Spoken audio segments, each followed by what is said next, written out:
जीवन बगिया ऐसी उलझी, फूल हो गए कम, कांटे ज्यादा, सिमटा जीवन, डूबी सांसें, आना है तो अब भी आजा। तो यह जो जानने वाला है, यह इस हृदय की धड़कन हो रही है और इसमें इस पैर की पीड़ा और इस शरीर की आकृति से भिन्न हो गया, क्योंकि जानने के लिए द्वैत जरूरी है, जानने के लिए द्वैत जरूरी है, जानने के लिए फासला जरूरी है। उस फासले के माध्यम से ही जाना जाता है, नहीं तो नहीं जाना जा सकता। और इस अध्याय में मैं आपको बताना चाहूँगा, यदि आपने पिछला अध्याय नहीं देखा है तो कृपया करके पिछला अध्याय देखें, उसके बाद ही इस अध्याय में प्रवेश करें। यह अध्याय आत्मज्ञान के लिए बहुत ही रहस्यमयी है एवं आत्मा के संबंध में बहुत रहस्यों को उजागर करता है। तो यह जानने वाला है तो जाना ही नहीं जाता। इसलिए अगर आईने में आप तस्वीर देख रहे हैं तो एक खास फासले पर खड़ा होना जरूरी है। अगर बिल्कुल आईने के पास आते चले जाएं और फिर बिल्कुल सिर आईने से लगा लें तो तस्वीर दिखाई पड़नी मुश्किल हो जाएगी। फिर भी थोड़ी दिखाई पड़ेगी, क्योंकि अभी भी फासला है और फासला मिटाए तो और नहीं दिखाई पड़ेगी, और फासला मिटाएं तो और नहीं दिखाई पड़ेगी। अगर आपकी आँख में और दर्पण में कोई भी फासला न रह जाए तो फिर कुछ भी दिखाई नहीं पड़ेगा। एक फासला जरूरी है ज्ञान के लिए, दर्शन के लिए, जानने के लिए। ऋषि कहता है ये जो सब चीज़ें पैदा होती हैं, बनती हैं, मिटती हैं, इन सब को भी जानने वाला कोई भीतर है, जो बाहर की चीज़ें नष्ट होते हुए, बनते हुए देखता है, देख पा रहा है। सांझ नींद आने लगती है तब आप जानते हैं कि नींद आ रही है। एक बात तय है, अब आप नींद नहीं है, अब आप नींद नहीं है।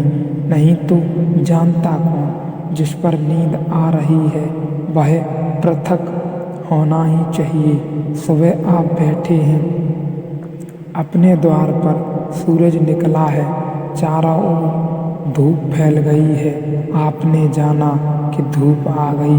फिर सूरज की धूप सघन होने लगी, उत्ताप बढ़ने लगा। फिर आपने देखा सूरज सिर पर आ गया, दोपहर हो गई। आप दोपहर नहीं हैं, आप सुबह भी नहीं हैं। फिर सांझ सूरज ढलने लगा, अंधेरा उतरने लगा। आपने जाना कि अंधेरा आ गया, आप अंधेरा भी नहीं हैं। सुबह होती, दोपहर होती, सांझ हो जाती। आप जानते हैं सूरज को उगते, बढ़ते, डूबते और खो जाते। आप सूरज से एक नहीं हो सकते, भिन्न हो गए। जीवन में भी घटता है, उस घटने को जानने वाला भीतर एक है। और यह बहुत मज़े की बात है कि आप इसको कभी भी पकड़ नहीं पाएंगे। समझें मेरे पैर में दर्द हो रहा है, मैं जानता हूँ कि मेरे पैर में दर्द हो रहा है, तो जानने वाला पैर के दर्द से अलग हो गया। अब मैं यह भी जान सकता हूँ कि मैं जानता हूँ कि मेरे पैर में दर्द हो रहा है। अब मैं इस जानने के भी पीछे चला गया, इसको ठीक से समझ लें। मेरे पैर में दर्द हो रहा है। मैं जानता हूँ कि मेरे पैर में दर्द हो रहा है, तो मेरा जानना पैर के दर्द से अलग हो गया। लेकिन मैं यह भी जानता हूँ कि मैं जानता हूँ कि पैर में दर्द हो रहा है। तब यह दूसरा जो जानना है पहले जानने के भी पीछे चला गया। इसको भी मैं जान सकता हूँ, वह तीसरा जानना होगा। उसको भी जान सकता हूँ, वह चौथा जानना होगा। एक बात पक्की है कि जिसको भी मैं जान लूँगा वहाँ से मैं पीछे हट जाऊँगा। किसी जानने की पकड़ में मैं नहीं आऊँगा। मैं सदा ही ज्ञाता ही बना रहूँगा, ज्ञेय नहीं बन सकूँगा। यह जो परम ज्ञातत्व है, यह जो परम साक्षीपन है कि कुछ भी करूं मैं पीछे हट जाता हूं, यह बड़ा रहस्यपूर्ण है। यह बड़ा ही रहस्यपूर्ण है। शायद जीवन में सर्वाधिक गहन रहस्य यही है कि हम कोई भी उपाय करके स्वयं को विषय नहीं बना सकते, दृश्य नहीं बना सकते, वस्तु नहीं बना सकते। हम सदा जानने वाला ही बने रहते हैं। इसलिए महावीर जैसे व्यक्ति ने, जिसने परम साक्षी को गहरे से गहरा खोजा, उसने यह कहा कि जो परम अवस्था है उसमें यह भी कहना व्यर्थ है कि वहाँ ज्ञाता है, वहाँ केवल ज्ञान है। क्योंकि अगर हम यह भी कहें कि ज्ञाता है तो भी वह ज्ञाता हमने जान लिया, फिर हमने पीछे हट गए। इतना ही हम कहें कि जानना मात्र है। इसलिए महावीर ने परम ज्ञान की अवस्था को केवल ज्ञान कहा है, और यह जो शुद्ध ज्ञान है यह सदा पीछे हटता चला जाता है। इस रहस्य को जो जान ले, इस रहस्य के अनुभव को साक्षी कहा है। आत्मा साक्षी है, क्योंकि ज्ञाता, ज्ञान और ज्ञेय, ज्ञाता भी, ज्ञान भी, ज्ञेय भी, तीनों जिससे पैदा होते, जिसके सामने पैदा होते, जिसके सामने लीन हो जाते, जिसमें लीन हो जाते, और जो सदा ही पीछे खड़ा रह जाता।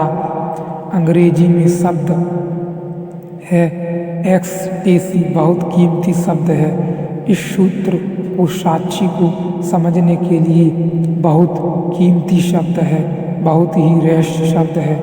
एक्सटेसी का अर्थ होता है, मूल शब्द का स्टैंडिंग आउट, एक्सटेसी का अर्थ होता है सदा बाहर खड़े हो जाना। कुछ भी उपाय करो, भीतर नहीं रह सकते, बाहर ही खड़े हो जाते हैं। जहाँ भी खड़े हो वहीं के बाहर हो जाते हैं। इसलिए पश्चिम के रहस्यवादियों ने समाधि के लिए जो नाम दिया वह एक्सटेसी है।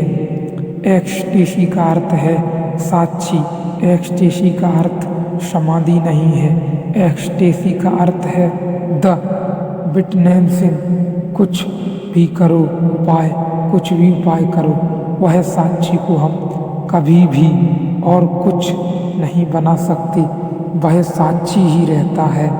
यह आत्मा की एक परिस्थितिगत परिभाषा है। परिस्थितिगत यह भी, और सभी परिभाषाएं परिस्थितिगत होती हैं। इसलिए कोई परिभाषा पूर्ण आत्मा के स्वरूप को प्रकट नहीं हो पाती, और इसलिए इतने धर्मों में मतभेद पैदा हो गया। उस मतभेद का कोई मौलिक कारण नहीं है।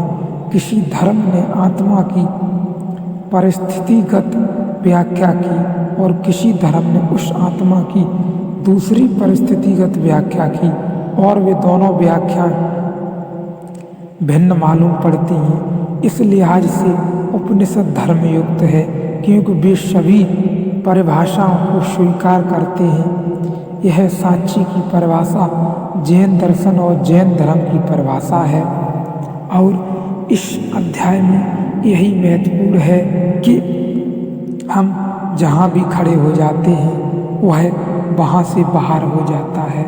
यानी वह परम गोपनीय है, परम रहस्यमयी है एवं किसी भी प्रकार से, किसी भी वस्तु, दृश्य, किसी भी विषय के संयोग से बिल्कुल भी अलग है। वही परम है, वही परम है, वही परम है, क्योंकि वही साक्षी के बाद भी किसी भी परिस्थिति में, किसी भी परिस्थिति में पकड़ में नहीं आता, वही परम है।